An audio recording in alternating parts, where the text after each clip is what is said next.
और चलिए अब संभागवार खबरों के सफर को शुरू करते हैं। सबसे पहले जयपुर संभाग की बड़ी खबर बता रही हैं सहयोगी दिव्या तिवारी। अशोक मिनारिया, हितेश पटेल और साहिल भास्कर को आज 27वें मथुरा दास माथुर क्रिकेट अवार्ड से सम्मानित किया गया। कोरोना संकट के चलते इस बार हेल्थ प्रोटोकॉल की पालना में अवार्ड समारोह काफी संक्षिप्त रखा गया। मुख्य सचेतक महेश जोशी ने खिलाड़ियों को अवार्ड से सम्मानित किया। पूर्व रणजी खिलाड़ी वेद आहूजा की अध्यक्षता वाली चयन समिति ने राजस्थान के खिलाड़ियों वर्ष भर के प्रदर्शन के आधार पर सर्वसम्मति से चयन किया।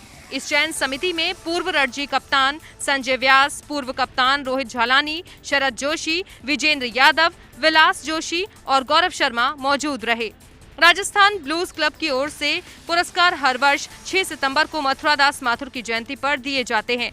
मथुरा दास माथुर के पुत्र और पूर्व रणजी कप्तान विनोद माथुर इस अवार्ड समारोह के आयोजक हैं। अवार्ड के तहत सीनियर वर्ग में 15,000, जूनियर और सब जूनियर वर्ग में 7,500 रुपए नगद, सर्टिफिकेट ऑफ एक्सीलेंस, स्मृति चिन्ह और किट बैग प्रदान किया गया। इस मौके पर मुख्य सचेतक महेश जोशी और विनोद माथुर ने कहा कि इस तरीके का कार्यक्रम खिलाड़ियों को बड़ा मंच देता है।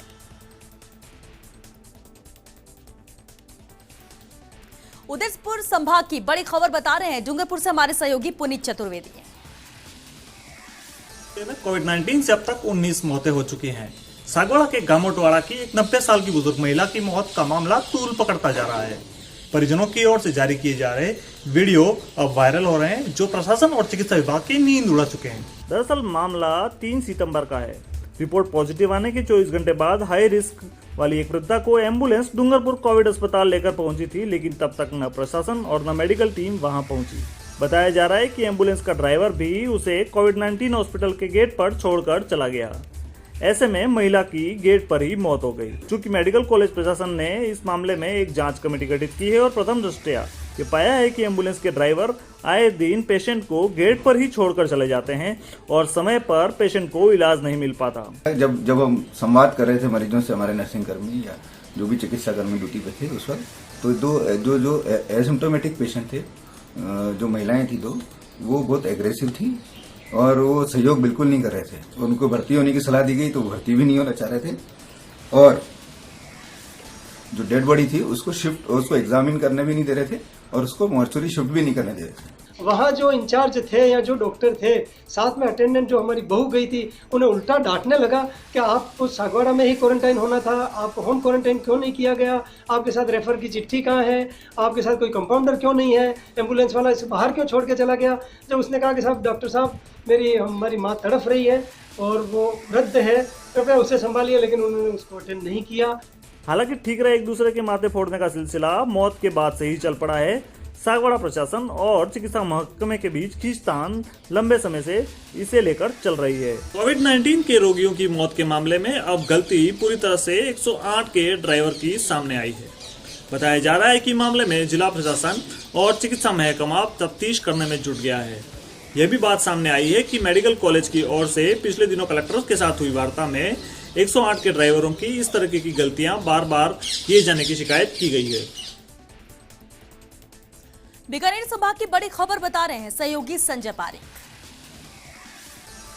बीकानेर जिला प्रभारी मंत्री सालेह मोहम्मद ने आज राजीव गांधी सेवा केंद्र में कोरोना सहित विभिन्न विभागों के कार्यों की प्रगति की समीक्षा बैठक ली। इस दौरान उच्च शिक्षा मंत्री भवन सिंह भाटी भी बैठक में मौजूद रहे। ऊर्जा मंत्री डॉक्टर बी.डी. कल्ला भी जयपुर से वीसी के जरिए इस बैठक में जुड़े। बैठक के दौरान प्रभारी मंत्री सालेह मोहम्मद ने कोरोना की समीक्षा करते हुए कहा कि राज्य के साथ साथ बीकानेर में भी कोरोना के मरीज बढ़े हैं, इसलिए पीबीएम अस्पताल प्रशासन कोरोना मरीजों के लिए समुचित व्यवस्थाएं करे ताकि कोरोना मरीजों और उनके परिजनों को शिकायत का मौका न मिले। उन्होंने कहा कि पीबीएम अस्पताल में सफाई व्यवस्था पर भी खास ध्यान दिया जाए।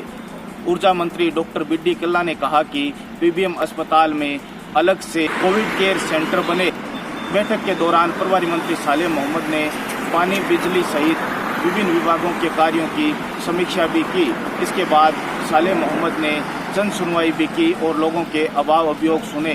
बैठक के दौरान लूणकरणसर विधायक सुमित गोदारा, खाजवाला विधायक गोविंद राम मेघवाल और श्री डूंगरगढ़ विधायक गिरधारी मैया सहित संभागीय आयुक्त बी.एल. मेहरा, कलेक्टर नमित मेहता और एसपी प्रहलाद सिंह कृष्णिया भी मौजूद रहे। सहयोगी दीपक लवानिया बता रहे हैं भरतपुर संभाग की बड़ी खबर। राज्य के चिकित्सा एवं स्वास्थ्य राज्य मंत्री डॉक्टर सुभाष गर्ग आज भरतपुर के एक दिवसीय दौरे पर रहे और इस दौरान मेडिकल कॉलेज में उन्होंने प्रशासनिक व चिकित्सा विभाग के अधिकारियों की बैठक ली और निर्देश दिए कि भरतपुर संभाग के सबसे बड़े आरबीएम अस्पताल व जनाना अस्पताल की व्यवस्थाओं में सुधार लाया जाए। चिकित्सा राज्य मंत्री डॉक्टर सुभाष गर्ग ने मेडिकल कॉलेज के सभागार में प्रशासनिक व चिकित्सा अधिकारियों की संयुक्त बैठक की अध्यक्षता करते हुए निर्देश दिए कि रोगियों के बेहतर उपचार के लिए संविदा सेवा पर कार्मिक रखे जाने के लिए प्रस्ताव बनाकर भिजवाएं, जिसकी स्वीकृति जारी कराई जा सके। उन्होंने कहा कि मुख्यमंत्री अशोक गहलोत की ये मंशा है कि कोरोना वायरस के संक्रमण से होने वाली मृत्यु दर को कम से कम स्तर पर लाया जा सके। कोरोना संक्रमण से बचाव के लिए लॉकडाउन में किए गए प्रयासों को जारी रखते हुए चिकित्सीय गाइडलाइन की पालना सुनिश्चित करें। बैठक में एडीएम प्रशासन बीना महावर, एडीएम सिटी राजेश गोयल के अलावा कई अधिकारी मौजूद रहे।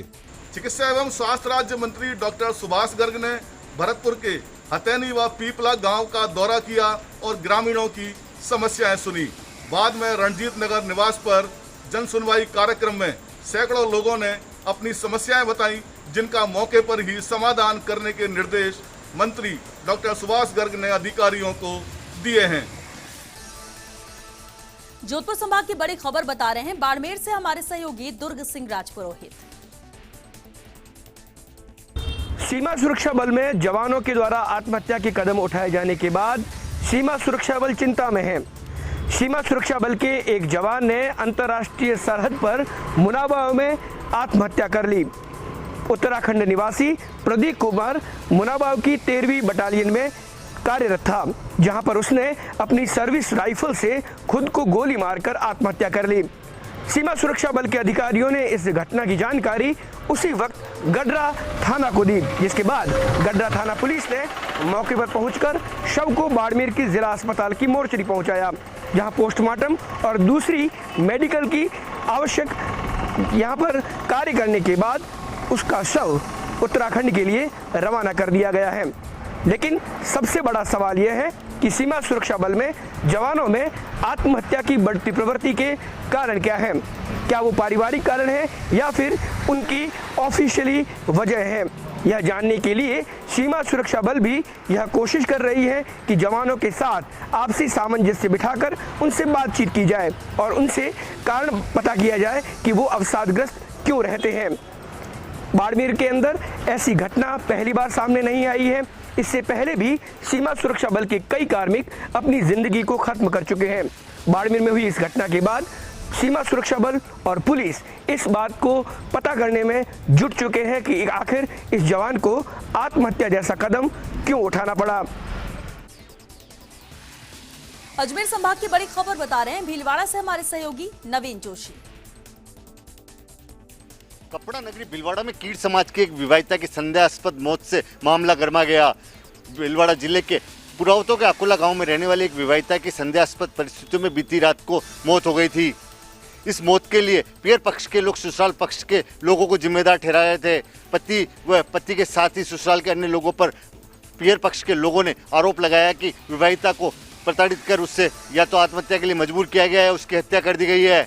मामला बिगड़ता देख सूचना मिलने के बाद में एसडीएम रिया केजरीवाल के साथ ही सदर थाना प्रभारी मुकेश वर्मा व सीओ सदर कामेश्वर लाल भी मौके पहुंचे। मृतक विवाहिता के पियर पक्ष के नाराज लोगों को समझा बुझाकर पोस्टमार्टम के लिए राजी किया। पियर पक्ष के लोगों को पुलिस व प्रशासनिक अधिकारियों ने उचित कार्रवाई का आश्वासन दिया। उसके बाद में मामला शांत हो पाया और मेडिकल बोर्ड से पोस्टमार्टम करने के बाद में शव को पियर पक्ष को सौंप दिया गया। बाद में देर शाम को मृतका का पियर मेजा में अंतिम संस्कार कर दिया गया। विवाहिता की मौत के साथ ही जहां मेजा कस्बे में शोक की लहर छा गई, वहीं दो मासूम बच्चों के सिर पे से मां का साया उड़ गया। कोटा संभाग की बड़ी खबर बता रहे हैं सहयोगी सचिन ओझा। कोटा में एसीबी ट्रैप में फंसे सरपंच और ग्राम विकास अधिकारी जमीन का अनापत्ति प्रमाण पत्र देने के नाम पर रचाता खेल।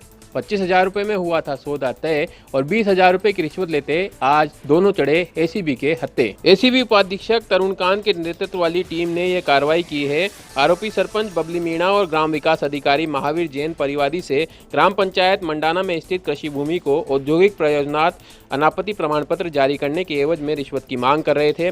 सत्यापन करने के दौरान सौदा 25,000 रुपए में तय हुआ और महावीर जैन ने 5,000 रुपए प्राप्त भी कर लिए। शेष 20,000 रुपए की राशि आज देना तय हुआ। जैसे ही ग्राम विकास अधिकारी महावीर जैन ने अपने कोटा निवास पर रिश्वत राशि ली, वैसे ही बूंदी एसीबी की टीम ने जैन को रंगे हाथों धर दबोचा और दूसरी टीम ने सरपंच को राउंड अप किया। कार्रवाई में ट्रैप के बाद डर के मारे आरोपी महावीर की तबीयत बिगड़ गई, जिसको देखते हुए तुरंत उसे एमबीएस अस्पताल लेकर टीम पहुंची और जांच करवाई। गिरफ्तारी के बाद आरोपी महिला सरपंच और ग्राम विकास अधिकारी की कोरोना जांच भी कराई गई है और आगे की कार्रवाई की जा रही है। एसीबी अब इनके बैंक खाते और अन्य दस्तावेजों की पड़ताल भी कर रही है। फिलहाल एसीबी इन दोनों से पूछताछ में जुटी हुई है और कल इन्हें कोर्ट में पेश किया जाएगा। चलिए, बहुत शुक्रिया आप सभी का संभावनार खबरें हम तक पहुंचाने के लिए। और चलिए इसी के साथ यहाँ रुकेंगे एक छोटे से ब्रेक के लिए। जल्द हाजिर होते हैं इस ब्रेक के बाद।